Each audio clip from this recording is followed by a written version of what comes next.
Invest Time on Location kali ini akan mengajak Anda untuk mengenal lebih dalam sosok Muhammad Yusuf Hamka atau yang kerap disapa Baba Alun. Nah, sosok The Real Sultan ini bahkan dikenal gemar berbagi dan juga memiliki kepribadian yang sederhana. Lantas seperti apa awal mula dan juga perjalanannya dalam mencari cuan dan kira-kira seperti apa strategi investasi dari Baba Alun ini? Ikuti saya dalam Invest Time on Location.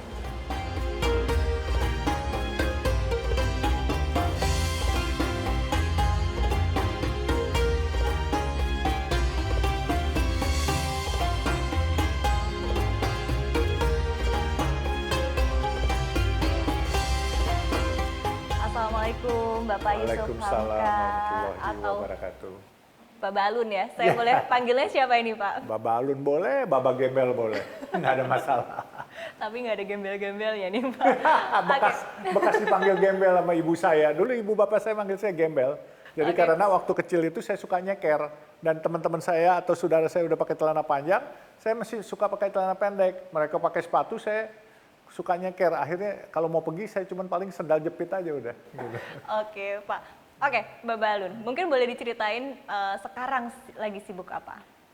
Ya itu, sekarang ini kebenaran Jumat saya selalu di sini bikin Jumat bahagia bersama Baba Alun. Jadi kita kasih santunan kepada anak-anak yatim dari warga-warga setempat, kita ambil per RW biasanya gitu. Jadi kebenaran hari ini pas ada teman-teman kita, saudara-saudara kita yang kurang beruntung dulunya, yang hubungi saya melalui medsos saya, melalui handphone saya, yang sekarang sudah ikut bekerja di tempat saya. Sebenarnya ada ratusan orang, tapi saya bilang dia mau ketemu saya, beranjang sana.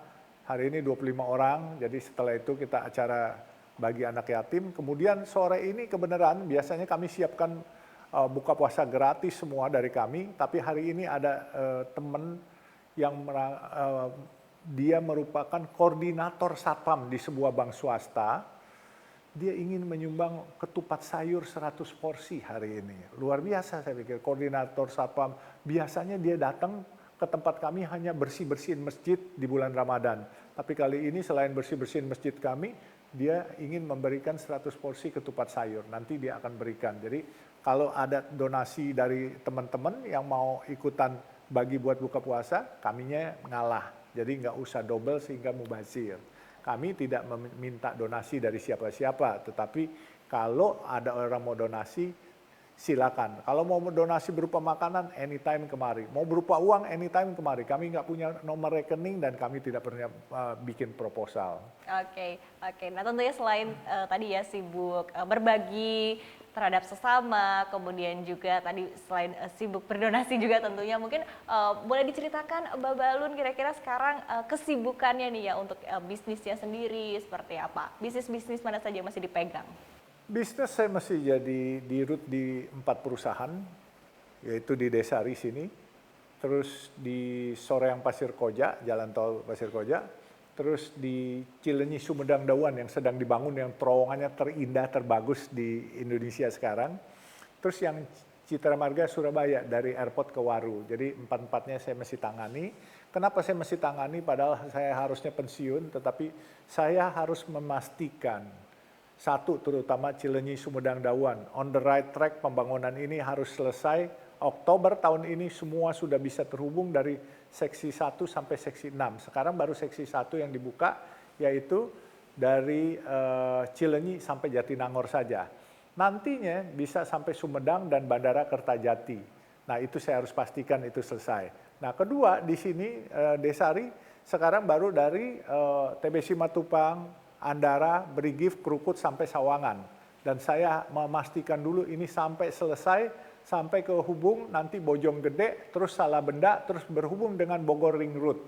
Nah, sehingga kalau sudah terhubung dengan Bogor Ring Road, itu akan menjadi jalan alternatif orang-orang dari Jagorawi mau ke Taman Mini, mau pergi ke BSD, itu nggak usah liwat muter Taman Mini, tapi langsung kemari. Mau ke Fatmawati juga langsung kemari. Jadi ini akan jadi Jagorawi 2. Kalau ini sudah selesai, nanti Soreang Pasir Koja juga akan meneruskan. kita akan mengurai kemacetan di kota Bandung. Sebagaimana kita tahu, Bandung ini udah kayak cendol sekarang nih, macetnya luar biasa. Jadi pemerintah pusat, pemerintah kota, pemerintah provinsi Jawa Barat minta kita bangun. Nah, kita sudah dapat izinnya, insya Allah kita akan dari sekarang kan Soreang Pasir Koja. Nanti dari Pasir Koja sampai Pasopati, kita belah kota semuanya. Mudah-mudahan 2024-2025 udah nggak macet. Terus ya itu, Surabaya kita juga akan berkembang lagi, di sana akan ekspansi. Nah, kita sedang lagi minta trafficnya sama pemerintah, kita akan investasi sana. Kalau semuanya empat-empatnya sudah jadi semua, kita sekarang ada yang kita bangun Harbor Route 2, itu juga dari Tanjung Priuk sampai Pluit seperti Japek 2 itu non-stop nantinya. Nah, kalau ini udah selesai, baru saya boleh pensiun. Kalau enggak, saya harus memastikan ini tuntas, total jadi, karena ini komitmen saya terhadap negeri. Oke, dan tentunya banyak banget ini pasti Sobat Cuan yang menantikan ya jalan tol ini segera jadi tentunya. Kalau cuan sih belum sekarang. Sekarang invest, Iya. kerja. Jalan tol itu masih 10 sampai 20 tahun lah baru mulai return of investment-nya. Oke, nah tapi yang menarik nih ya mungkin pada banyak yang penasaran begitu kan kisah dari seorang Baba Alun ini sampai bisa menjadi pengusaha sukses saat ini, salah satu pengusaha yang mungkin menginspirasi ya untuk masyarakat Indonesia. Kira-kira seperti apa sih awal mulanya nih ya?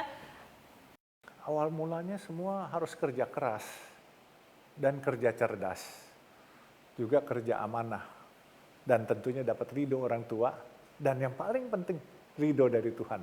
Kalau Tuhan nggak ridho, kita mau pinter lompat bagaimana pasti kepleset melulu. Jadi kita mau pinter, kita punya otak berasa lebih hebat, tapi nggak ada ridho dari Tuhan, pasti gagal melulu. Jadi ridho itu kalau di tempat komunitas Tionghoa, hoki. Kalau ada hoki, baru kita bisa kerja. Nah, untuk mencapai hoki adalah perbuatan baik, berbicara baik, dan nggak boleh kualat sama orang tua. Terus ya perbuatan baik yang tadi saya bilang kan, kita lihat orang harus mudah berempati, simpati, dan selalu mengulurkan tangan untuk menolong orang lain, itu pasti hokinya banyak.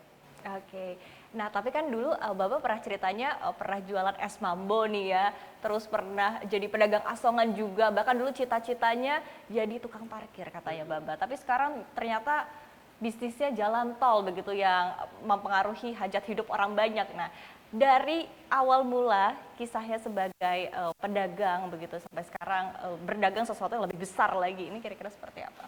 Ya, mungkin saya jelasin gini. Awal memang cita-cita jadi tukang parkir, tapi waktu itu saya dagang es mambo sama asongan itu adalah waktu saya pulang sekolah, saya suka nyari duit jajan tambahan. Saya ke teman saya punya orang tua, dia bikin es mambo sama kacang.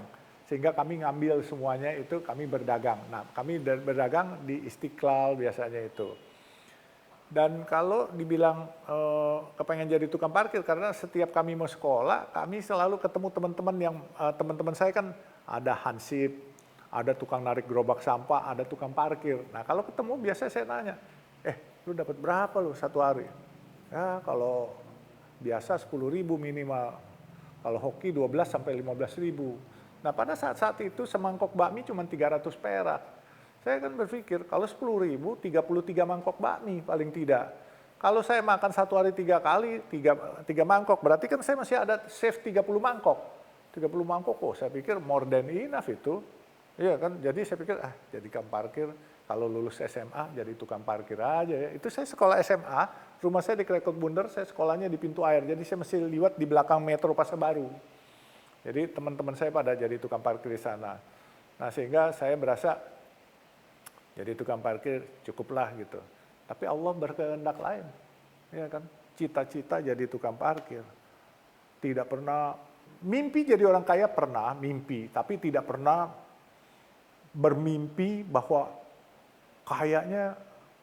kekayaan yang diberikan kepada saya bukan hartanya ya. Kalau hartanya mah bisa dihitung.